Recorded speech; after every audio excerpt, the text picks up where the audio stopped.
High guys, welcome to my channel জুইতার lifestyle. কেমন আছো তোমরা সবাই? তবে হোটেলে আসার পর আর কোনো ভিডিও দিতে পারিনি, কারণ অনেক রাত হয়ে গিয়েছিলো। তো হোটেলে আস্তে আস্তে তোমার ওই 4:30 বেজে গিয়েছিলো।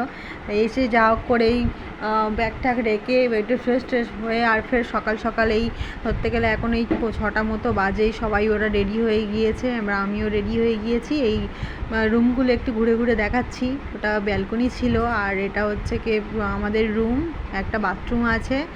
আর ছোট ছোট রুম, প্রত্যেকটা রুমেই একটা করে বাথরুম আর একটা ছোটো মতো রুম, আর একটা করে খাট আর একটা করে টেবিল। তো এই রকমই সব, মানে ভেলোরে যেখানেই যাও না কেন সব এই রকমই। বিছানাগুলো খুব ছোটো, জাস্ট দুজন শুতে পারবে, কোনো খুব কষ্টের সৃষ্টি। লম্বা মানুষ হলে তো একদমই পারবে না। তো এই ভেলোরে এবার এই সিএমসির হসপিটালের গেট থেকে ঢুকলাম। তো ওখানে সিকিউরিটি গার্ড দাঁড়িয়ে রয়েছে। এখানে এই একটা সিকিউরিটি গার্ড, মানে প্রচুর বড় হসপিটাল আর প্রচুর মানুষ, কত দূর দূর থেকে সব মানুষ এখানে আসে, কারণ ভালো চিকিৎসার জন্য। টাকা যায় যাক, কিন্তু ভালো যে চিকিৎসাটা হয় সেজন্য। এটা ওপিডি ব্লক ওদিকে।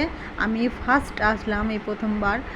তো তার আগে এসেছিলো আমার হাজব্যান্ড আর দিভাই, মা, সবাই এসেছিলো। আমি এই প্রথম এলাম।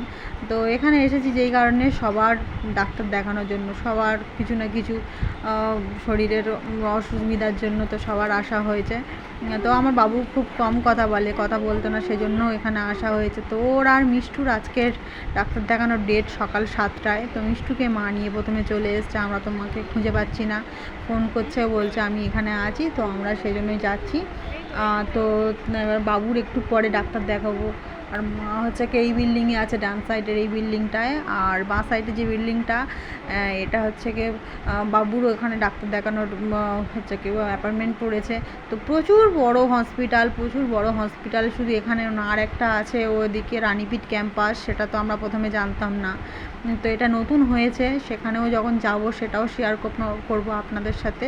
তো তার জন্য ওই ব্লগটা পরে দেব।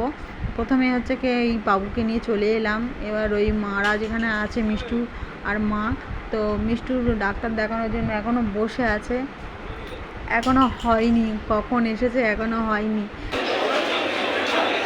বাবা,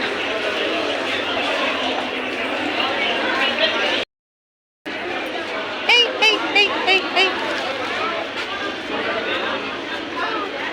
এই শোনো, নিচে নামো।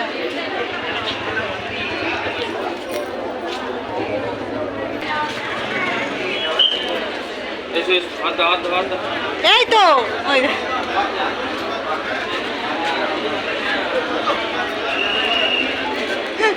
এই এর উপরে উঠে পড়েছে,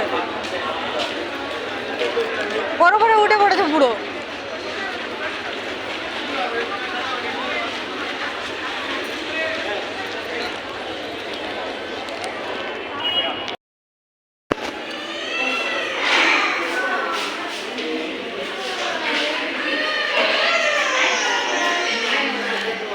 চলো,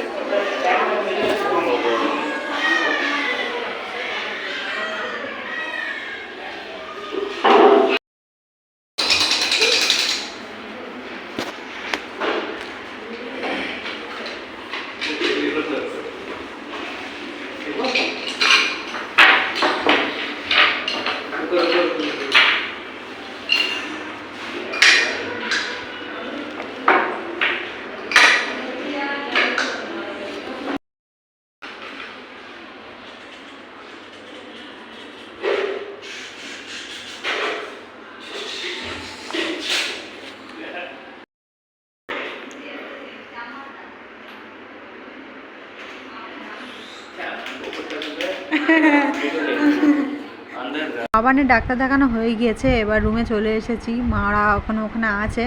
আমি আর বাবা নিয়ে ওকে স্নান টান করিয়ে দিয়েছে, জামা কাপড় কেচেছি এতগুলো, কারণ ট্রেনে ছিলাম। ওই সব জামা কাপড় তো আর ধরতে গেলে না কাচলে তো চলবেই না, সেজন্য কেচেছি। এবার ছাদে নিয়ে যাব। তো বাবু আগে ছুটেছে, আমিও যাচ্ছি ওর পিছন। এই যে হচ্ছে কি ব্যালকনি, এটা আমাদের লম্বা ওই দিকটাতে। তো প্রথমেই বলি এটা আরেকটা কথা, যে ডক্টরটা বাবুকে দেখছিল এত ভালো ছিল। এখানে তো সবাই হিন্দিতে কথা বলে, কিন্তু উনি হচ্ছে কি মানে আমাদের সাথে আমরা বাংলা বলছি বলে উনিও আমাদের সাথে বাংলা বলার চেষ্টা করছিল, বাবুর নাম ধরে ডাকছিল, কেমন আছো, কি করছো, হাই, কত কি বলছিল ওকে। ও হাসছিল, ও চেষ্টা করছিল কিন্তু বলছিল না, এমনিতে তো বলে না, ও এমনিতে কথা খুব কম বলে। তো স্যারটা খুবই ভালো, খুবই ওকে করছিল। তো ওর 3 দিন এই ক্লাসটা হবে, কারণ যে ডক্টর ওকে দেখেছে সেই ডক্টরই রেফার করেছে যাতে 3 দিন ক্লাসটা করানো যায়। কারণ এখানে বলেছিল টোটাল অনেক দিন ক্লাসটা করানোর জন্য, কিন্তু সম্ভব নয়, আমাদের তো ট্রেনের টিকিট পুরো সব অলরেডি কাটা না। সেজন্য স্যারকে বললাম, স্যার বলল ঠিক আছে, কলকাতায় ভালো স্পিচ থেরাপি আছে, সেখানে আমি ঠিকানা দিয়ে দেবো, আপনারা চাইলে করাতে পারেন। আমরা বলেছি স্যার যেটা ভালো হবে আপনি সেখানে রেফার করুন, যাতে ও তাড়াতাড়ি কথাটা বলতে পারে।